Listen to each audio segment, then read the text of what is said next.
Hello everybody, welcome to the Old School Game Snob channel, and today we are going to be taking a look at the Anvil Carrack. This is an iconic ship. I have this one equipped, a little bit upgraded, well, maximum upgraded actually, the TS-2 Quantum Drive, which is nice and fast. It's definitely something that you'll want to install if you fly an Anvil Carrack, just because of the spooling time on the default drive and some of the lesser grade drives. The Anvil Carrack can spool very, very slowly if you don't have the TS-2 drive or a higher end quantum drive. It can take, I think, something like a minute almost to spool up your drive, so that's quite a long time between quantum jumps.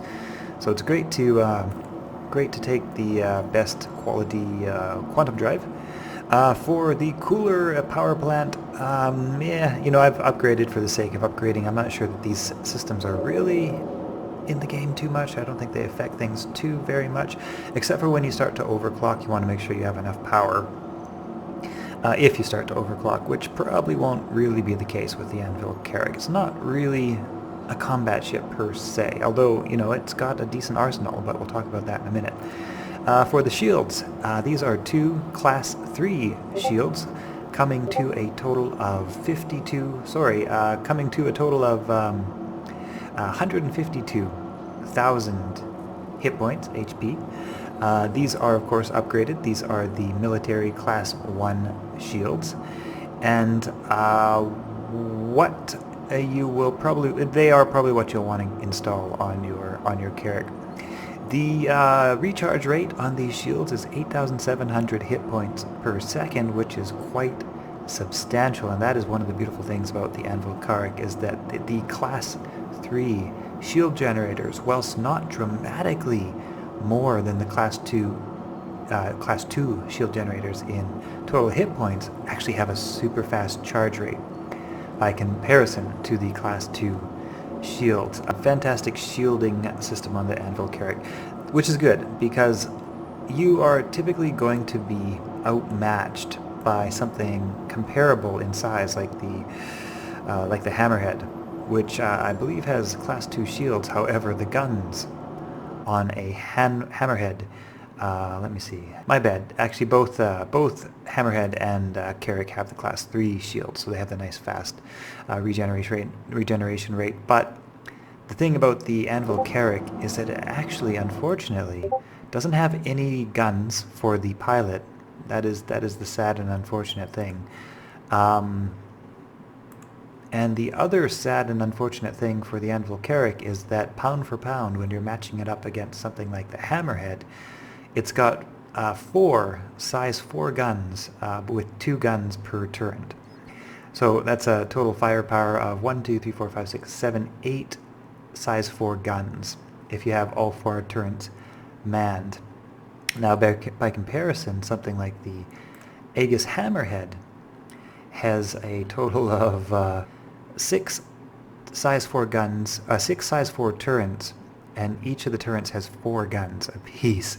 So 1, 2, 6, 1, 2, 3, 4, 5, 6, 7, 8, 9, 10, 11, 12, 13, 14, 15, 16, 18, 20, 1, 2, 2, 3, 24. 24 size 4 guns, as compared to the Anvil Carrack's somewhat meager 2, 4, it's 8 guns, right? So that is a dramatic amount of firepower difference between these two ships. But that is not actually the role of the Anvil Carrack. It's not meant to be a gunship, although it can really hold itself in a fight against most most opponents that you will encounter will not be up to the task of dealing with an Anvil Carrack. That being said, you know, something like a bomber with big torpedoes could certainly be a problem. But most ships are not going to be able to get through this thing's shields. That being said, projectile weapons can always penetrate shields a bit. Anyway, the primary role, however, of the Anvil Carrack is exploration and vehicle transportation. Like I say, these are the turret systems, and you have no missile systems whatsoever. But what you do have is a ship hangar bay right up here, and a decent size, well, quite good size vehicle hangar bay. So we are going to take this thing out for a flight and demonstrate some of its capabilities and capacities, and some of its it. We're gonna check out the Anvil Carrack today. We're going to do a tour of the ship We're going to test it in combat as best as I can, being a one-man crew. And yeah, we're going to check out how well its shields hold up, etc, etc, etc. Okay. So this is the way into the Anvil Carrack, the little control panel that you saw me press. Extends the gangplank? I'm going to call it a gangplank. Hatch. Opens the hatch. That works too. So here we are inside the vehicle bay of the Anvil Carrack. It's quite spacious. It can hold, I'm not exactly sure just how many vehicles it can comfortably hold. Easily 2, possibly 3, maybe 4, and if you really stuff it, you could probably get, you know, even more than 4. Let's say, for example, mining rocks or tumblers. This is a strange little thing right here. Little button raises this ramp. I think this is to potentially prevent vehicles from bumping into the doorway, although it doesn't really work that way. I think maybe what it might also be for is defensive. If you were to get boarded by pirates and needed to defend the cargo, defend the entrance to the ship, this might be a bit of cover fire right here. So that's kind of an interesting idea, if that's indeed what it's for. Elevators. I don't usually use this way. I'm not exactly sure what goes up this way. Usually, to get to the bridge of your Anvil Carrack, you just head right in through the first door and grab the elevator. We'll do a tour of the entire ship, but first things first, let's get to the bridge and let's get this ship into space. Alright, so, where was it? Habitation deck. Yes, habitation deck. That's actually the bridge deck. There are actually, interestingly enough, 2 bridge decks on the Anvil Carrack. This is medical, by the way, and this medical bay is actually great because it has a, well, it has a medical bay where you can set your spawn point, which is actually just right over here, set as preferred ICU. So this is now my respawn point. And just straight down the other direction, oops, guess those doors don't open automatically. Straight down the other way is the lower bridge, which is, in my opinion, the better of the 2 bridges. There are probably, or you know, at some point there might be a purpose for the upper bridge, but at the moment it's just kind of like a little extra location you have to get to. It looks like there's a navigation sort of panel in the upper bridge, You are clear to launch. which probably will come into play once those features are implemented, like navigation and scanning and that sort of stuff. But for now, the lower bridge seems to be the way to go. Back. Oh, okay, we'll start out by checking out the upper bridge. So here's the lower bridge, and then we'll check out the upper bridge. The upper bridge is accessed by this little elevator. You can only access it by this elevator from the lower bridge. So this takes us up to the upper bridge. I believe this is a turret, a remote turret possibly, or a turret station, I believe. What was that now? I can probably check. Yeah, gunner seat. And I believe another gunner seat. No, support seat. And this is the navigation that will probably come into play. This is, of course, the expedition class of Anvil Carrack, and this I'm sure will be something cool at some point. At the moment it doesn't too much, but you have a heck of a view. You really feel like you've got the explorer's view. This is a second captain's pilot seat, basically. So this is the hangar bay. You can park a fighter ship of a variety of different sizes will fit in here. Crew quarters, which I believe is this way, or no, this is captain's room. Captain's room. Captain's bunk, presumably. Captain's bathroom. Very nice. Captain's chair. Can you do anything from the captain's chair? I don't know if you can at the moment. Yeah. And let's see, I guess it must have been the other way to the rec room. I can't play pool yet. That would be cool if you could one day, though. And here's the crew quarters. Crew showers. Not that that's particularly relevant at the moment. Maybe one day. But for now, it's more aesthetic at the moment. And then we have the dining room here. Or dining room, sort of. Yeah, that's that. What else? Okay, so this might be actually the way to... Well, we got a turret here, yes. Rear turret, aft turret. And over here, we have another door, obviously. Oh yeah, cargo holds. Right, cargo holds.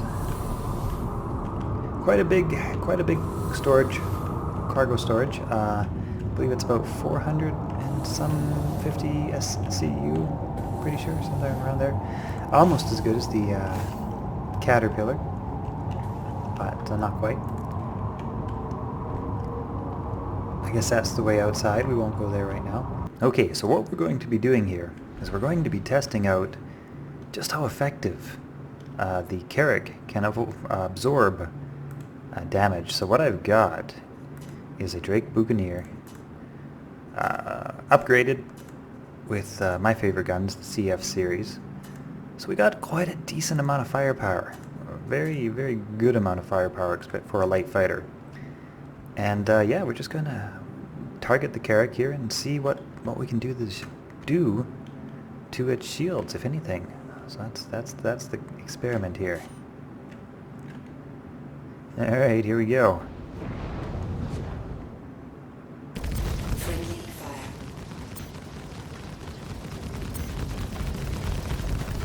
Friendly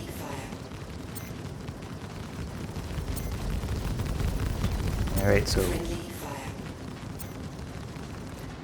Carrack shields recharge extremely quickly. I'm not sure that this light fighter is going to have enough firepower to bring them down at all. Friendly fire. But we'll let it run for a while, see what happens. Friendly fire.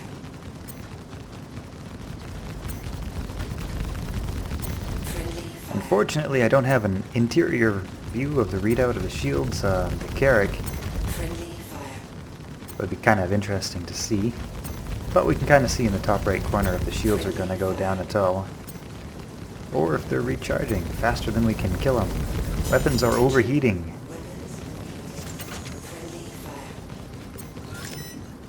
Alright, so I just overheated my weapons.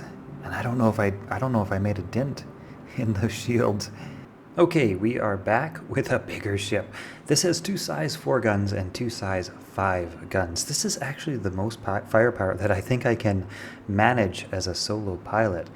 So we're going to see what the most firepower on a single pilot ship can do. Check fire.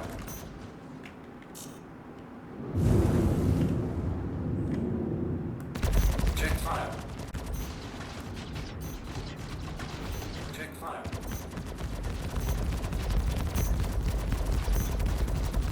Check fire.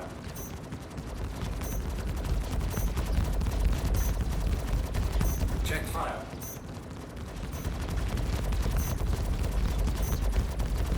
Check fire. It's not looking too good. It does not look like these lasers are able to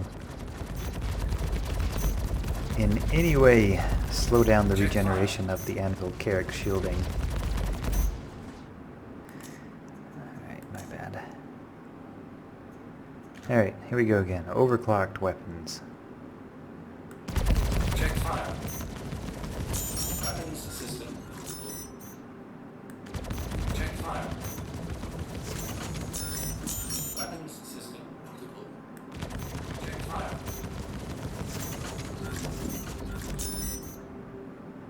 Okay, we have brought out a Hammerhead Corvette, and I've equipped one of the turrets, since I'm a one-man crew, I've equipped one of the turrets with 4 size 4 distortion scatter guns. So this is about as much shield damage as I think one person can do.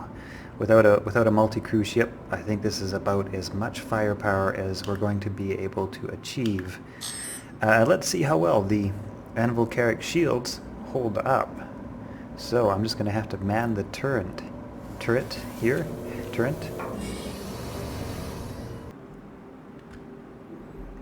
Okay, so I'm going to do a little split screen so we can keep track of any sort of shield damage that might be occurring. And here we go, 4 size 4 distortion scatterguns at pretty close range.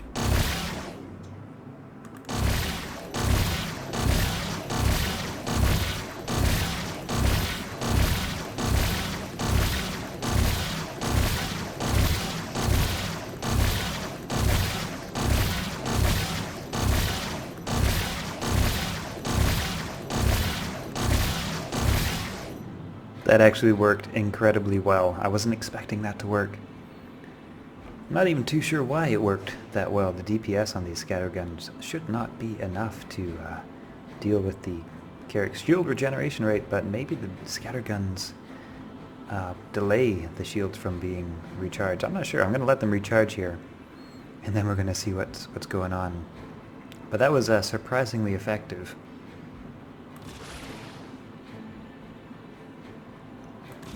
Yeah, those distortion scatterguns, they absolutely do the trick. Yep, the shields are down. Easy, very easily. I don't know, that almost seems a little bit overpowered to me.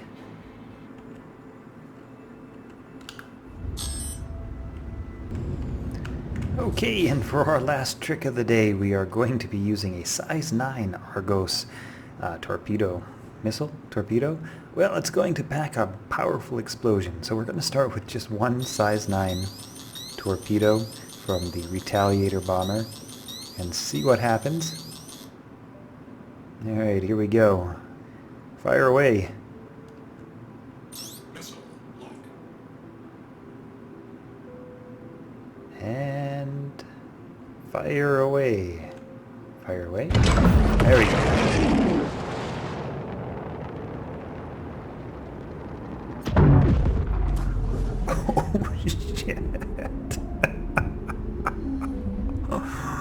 Oh man, I was not expecting that to be that powerful.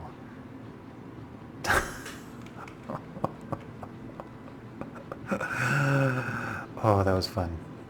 Okay, while we're at it, we might as well blow up the Hammerhead Corvette since it's just sitting there, just waiting to be blown up. So, you know, just too tempting. Oh man, that was powerful. Okay, here we go again.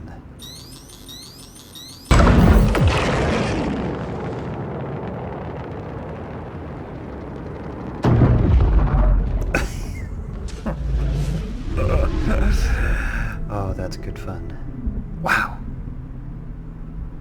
Those are incredibly powerful. How do you deal with those? I don't know. And I hope you have enjoyed today's video on the Anvil Carrack. Certainly a powerful ship with a few drawbacks, but overall, once the game fully implements exploration and permanent save states, this is going to be a very, very cool ship to operate out of. This is almost kind of your carrier, your mini carrier. Consider dropping a like on this video if you liked it, and subscribe for more content like this. Hope to see you all in the next one. Have a great day. Yo, let's go.